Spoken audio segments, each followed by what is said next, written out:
Salve, salve, salve! Não é novidade para vocês que o Brasil bate recordes em níveis de desigualdade. E nos noticiários, nos jornais, sempre vem aparecendo o Brasil e desigualdade. Esse tema, desigualdade, é muito cotado para cair todo ano no Enem. Então, hoje vamos falar de desigualdade no nosso Papo Cabeça! E para debater esse assunto, tenho a honra de chamar os professores Bruno Pontes, Márcio Oliveira e Pedro Braga Carneiro. E eu começo com a seguinte pergunta. Afinal, quando falamos de desigualdade, falamos especificamente do quê? Bom, desigualdade não é uma mera diferença. A diferença, ela é nata. Nós somos diferentes, nascemos diferentes. Homens, mulheres, negros e brancos, adultos e crianças. Quando a gente fala em desigualdade, a gente fala em assimetria, a gente fala em distâncias. Então, a desigualdade, ela é caracterizada por uma necessidade básica, podemos pensar até em algum direito, e que no seu atendimento há um privilégio para um determinado grupo em detrimento de outro, ou seja, há uma distância social no atendimento de uma mesma necessidade. Então as desigualdades, elas não são naturais, elas são criadas. Para isso é preciso que a gente olhe a história, a cultura e os aspectos sociais de determinado contexto para poder entender como é que essas desigualdades se implementam e como é que elas são reproduzidas. No aspecto geral, isso realmente representa a desigualdade. Agora, pensando especificamente no Brasil, Bruno, como que a gente pode colocar os índices do Brasil? Que aspectos chamam a atenção na desigualdade focado no Brasil, Bruno? Bom, pensando então essa ideia de desigualdade, pensando na realidade brasileira, quando a gente olha para a própria história do Brasil em si, a gente já consegue conceber um pouco o quanto essas desigualdades elas são características, né, já da nossa fundação de um modo geral. Pensando aqui em dados, né, a gente pode trazer, por exemplo, a Oxfam, que é uma instituição que apresenta aí, esses estudos sobre essa questão da desigualdade. Ela vai dizer, por exemplo, que o Brasil é um dos 10 países mais desiguais do mundo. Em relação à renda, por exemplo, os 5% mais ricos do país recebem por mês o mesmo que os demais 95% da população juntos, né? Então, a gente sabe que houveram avanços, né? Os avanços eles aconteceram, mas de um modo geral, a gente ainda concebe, a gente ainda tem aí hoje uma massa da população muito empobrecida. Existem argumentos dos mais variados para a gente entender isso, né? E eu acho que é um problema que ele precisa ser debatido. Do ponto de vista filosófico, existem teses também para trabalhar esse elemento, né? Mas quando a gente traz os dados em números, eles se tornam com muito mais relevância, eles ganham mais relevância para o nosso debate de um modo geral. Reduzir a desigualdade é a mesma coisa que reduzir a pobreza? Qual a relação que nós temos, Pedro, entre desigualdade e pobreza? Wilton, para começar, eu queria que a gente pudesse entender um pouquinho de que a gente está falando quando a gente se refere à pobreza. Então, vamos pensar um pouquinho em perspectiva, porque muitas vezes a gente acha que pobreza tem só a ver com renda, mas eu acho que pobreza tem muito a ver também com perspectiva, com futuro, com possibilidades de planejamento. Então a gente pode entender que alguém é pobre quando essa pessoa ou família dedica todos os seus esforços para sobrevivência. Então, por exemplo, é você acordar hoje e não saber o que você vai comer no dia.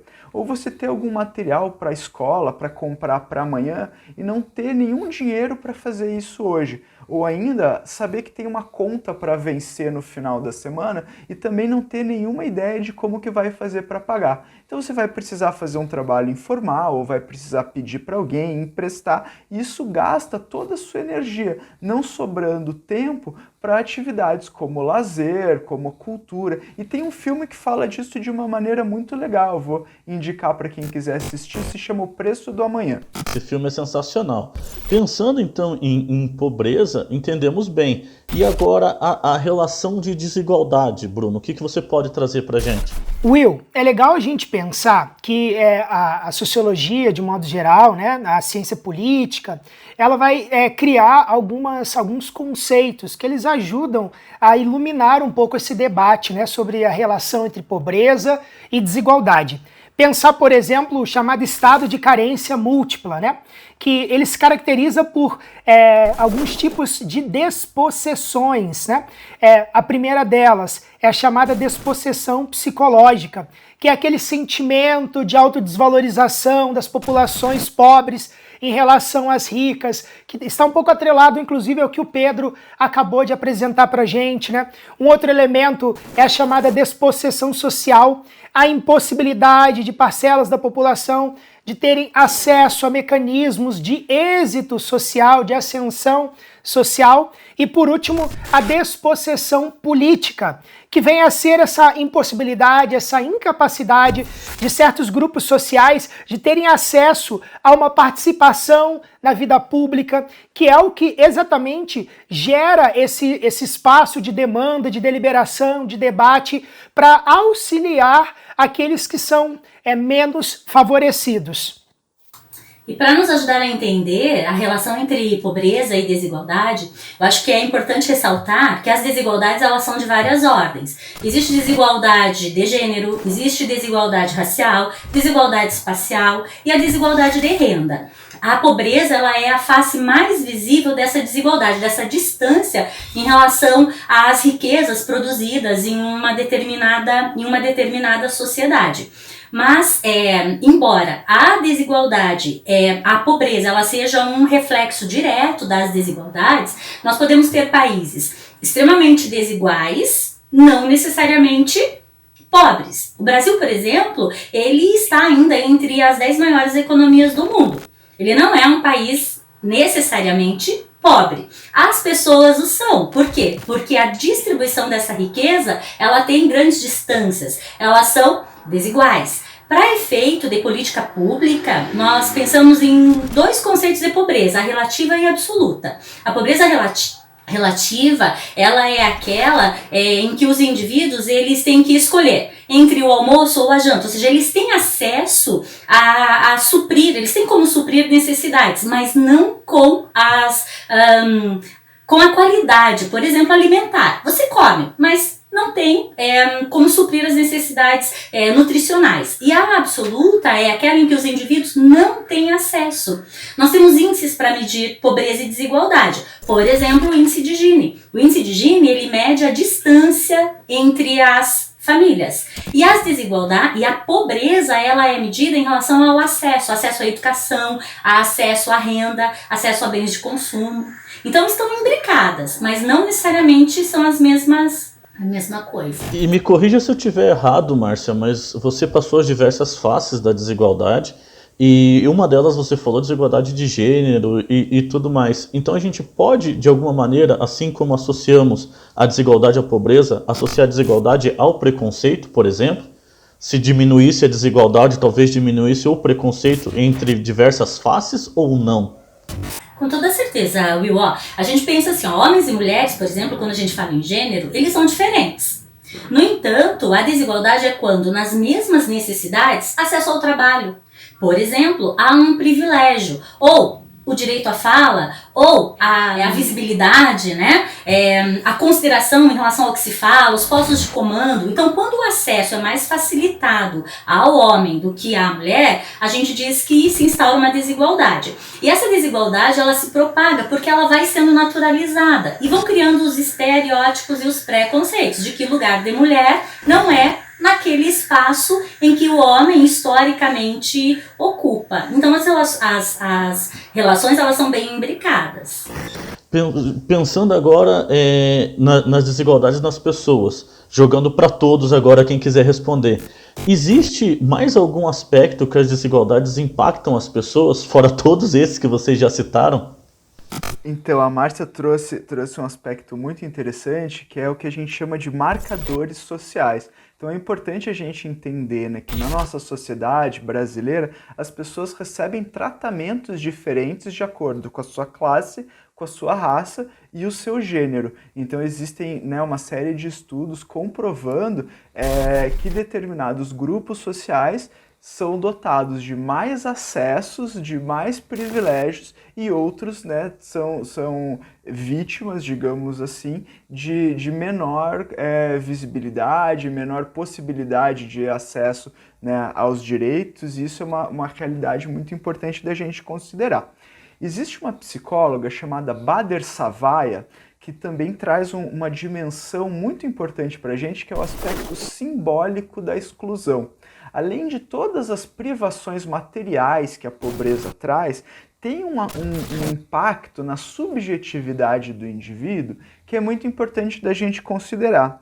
Por exemplo, imagina que desde o momento que você nasceu, que você está nesse mundo, você é tratado, né, como uma pessoa ruim, indigna, as pessoas têm medo de você ou acham que você não tem valor porque você não tem uma série de acessos. Como que você ia se sentir em relação ao mundo e às outras pessoas sendo estigmatizado dessa forma? Será que você seria uma pessoa triste? Será que você seria irritado, teria raiva? Será que você seria infeliz? Então essa dimensão simbólica da exclusão, esse impacto da pobreza para a forma como a gente se entende com a gente mesmo e com as outras pessoas, é o que a gente pode chamar dos impactos simbólicos da exclusão. Então nós vimos todas as faces da desigualdade, mas no começo do programa eu citei que esse contexto da desigualdade ele é muito recorrente em vestibulares. E para os nossos alunos do ensino médio, durante uma redação, eles vão ter que argumentar a respeito disso. E provavelmente vão ter que falar como reduzir essas desigualdades. Então, jogo para vocês agora essa pergunta. Como que a gente pode superar esse cenário das desigualdades? Deixa eu oferecer uma dica aqui, Wilton. Uma das formas da gente constituir uma sociedade menos desigual é a gente apostar em relações mais solidárias, mais humanas. E para isso é preciso que a gente saia do nosso lugar de conforto e passe a consumir informação de diferentes lugares, de diferentes setores. Então, diversificar os nossos ciclos de convivência social e aonde a gente colhe informações é uma boa maneira de diminuir as desigualdades a partir das nossas atitudes. Eu vou indicar um filme que é muito fácil de encontrar na internet, da Chimamanda Adichie, uma escritora nigeriana, que se chama O Perigo de uma História Única. A partir desse videozinho curto, a gente pode entender um pouco a importância de colher diferentes referenciais para se constituir enquanto uma sociedade mais igualitária. São várias as iniciativas pelo mundo para que as desigualdades elas sejam reduzidas, porque o impacto das desigualdades não é só para a pessoa que ocupa o pior lugar delas, né? Os índices de violência, as dificuldades em relação ao mercado, então são impactados diretamente pelos níveis de desigualdade. E eu vou citar o Thomas Piketty, que é um dos economistas, né, francês de maior renome. Ele escreveu o livro O Capital no Século XXI e agora vem com o Capital e Ideologia, e ele traz algumas perspectivas, né, como a circulação da propriedade. A grande concentração de riquezas, ela precisa ser repensada. E aí, a descentração é a proposta que o Piketty vai nos apresentar, como uma das possibilidades, né? Mas aí nós temos um diálogo entre diferentes ciências, né, que hoje tomam a desigualdade como um dos grandes temas a serem pensados. Não é à toa que hoje os grandes Nobéis aí, os grandes ganhadores do Prêmio Nobel em Economia, eles trazem o tema e propostas para a redução das desigualdades. Will, quando eu penso então a ideia da desigualdade, eu sempre levo em consideração a ideia de que, assim, tão grave quanto a existência da desigualdade, das desigualdades de modo geral, é a gente ignorar a existência delas, né? Então, eu penso que hoje a gente vive um momento, e vocês já tiveram outra oportunidade no Papo Cabeça de discutir, por exemplo, a ideia do Covid, esse momento social que a gente está vivendo hoje. E eu acredito muito no ser humano e na possibilidade de transformação. Nós temos vivido experiências de altruísmo, de solidariedade, de empatia, que tem gerado uma sensibilização incrível dentro da sociedade. E eu acredito muito nesse poder transformador das pessoas, mas eu acho que o termo de Marx, ele faz muito sentido para hoje em dia, da ideia de uma praxis. É claro que a praxis do Marx ela vai muito mais para além disso, mas eu acho que hoje é necessário a gente se voltar para essa prática de transformação da sociedade, da gente poder, de algum modo, criar espaços de construção, criar espaços de deliberação, proporcionar aí espaços para que as pessoas elas possam buscar uma ascensão social digna. Se a gente está tão sensibilizado hoje, por que esse momento que a gente está vivendo não pode ser uma semente para o amanhã? Né? Por que esse momento que a gente está vivendo hoje, ele não pode ser um pontapé inicial de transformação para uma sociedade mais justa, mais igual, mais digna? Esse é o meu desejo, esse é o meu sonho, e eu acredito muito nisso. Pode ser muito utópico acreditar nessa ideia de altruísmo, de solidariedade, de empatia, né? Mas por que não a gente pensar, por exemplo, hoje, né? Diante do problema do Covid-19, nós somos iguais perante o vírus. Seremos iguais depois que ele passar? Eu acredito que dar oportunidade realmente seja o primeiro passo para a gente diminuir a desigualdade. Obviamente, todo mundo sendo solidário, todo mundo aproveitando esse momento, né, que estamos vivendo para crescer como pessoa, podendo assim diminuir a desigualdade. Trago agora, para encerrar o programa, uma mensagem do Papa Francisco na sua missa do dia 19 de abril. E é bom ressaltar, Will, que a figura do Papa Francisco, ela tem sido uma voz que se soma às outras, trazendo para a gente as mazelas do capitalismo e propondo diferentes possibilidades para que aqueles que se intitulam cristãos e os demais, né, olhem para as possibilidades para a redução das desigualdades. Ele tem sido um ferrenho combatedor das desigualdades pelo mundo. E a mensagem do Papa é a seguinte: não pensemos só nos nossos interesses. Aproveitemos esta prova como uma oportunidade de preparar o amanhã de todos, sem descartar ninguém, de todos. Porque, sem uma visão de conjunto, não haverá futuro para ninguém. Com isso, eu encerro o nosso Papo Cabeça.